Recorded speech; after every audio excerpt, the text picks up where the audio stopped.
Okay, so we're going to do your blood pressure next. Your blood pressure is the amount of force that's put on your blood vessels each time that your heart beats. This is important because it can be an indicator for a risk factor for cardiovascular disease. So you want to make sure that you're within a healthy range for your blood pressure. If you will put your right arm up on the table, palm up. I'll go ahead and get this set up here.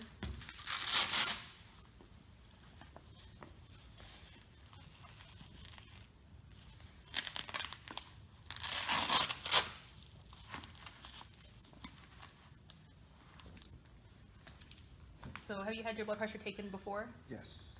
Do you know what your blood pressure is? Typically 110/70. Okay.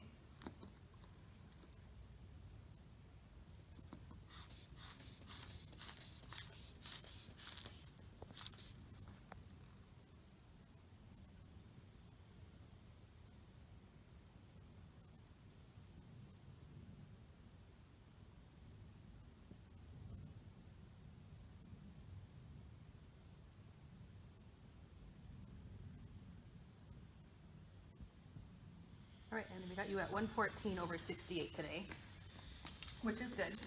So we'd like to see below 120/80 is your normal healthy range. I'm actually going to go ahead and write that on the sheet here for you. And then you can actually take this home. That way you have a reference for your notes if you'd like to kind of see the range that you fall in there. For resting blood pressure, be sure to select a proper size cuff for your client, whether it's small, medium, or large. Be sure the stethoscope and blood pressure cuff are clean.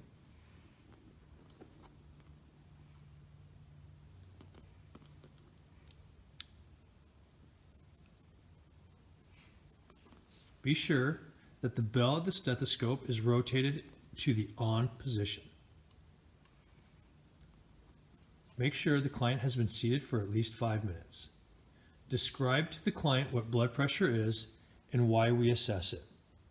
Ask the client if they know what their blood pressure value is and record it.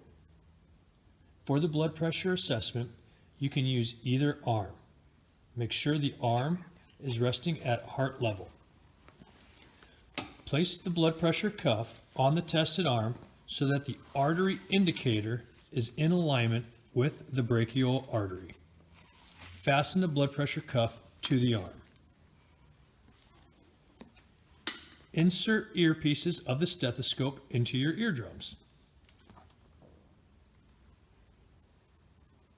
Place the bell of the stethoscope into the cubital fossa of the tested arm with the diaphragm resting flat on the skin. Be sure the volume pressure control is tightened to allow the blood pressure cuff to inflate with air. If the client does not know their blood pressure value, pump the blood pressure cuff up to 160 millimeters of mercury. If they know their blood pressure value, pump the cuff up 20 millimeters of mercury above the known value. Release the volume pressure control so the cuff releases air at a rate of 1 millimeters of mercury per second. The first sound you hear will be the systolic number. When there is no sound, that will be your diastolic number. Record even numbers only. Once your blood pressure assessment is completed, go over the results and normative values with your client.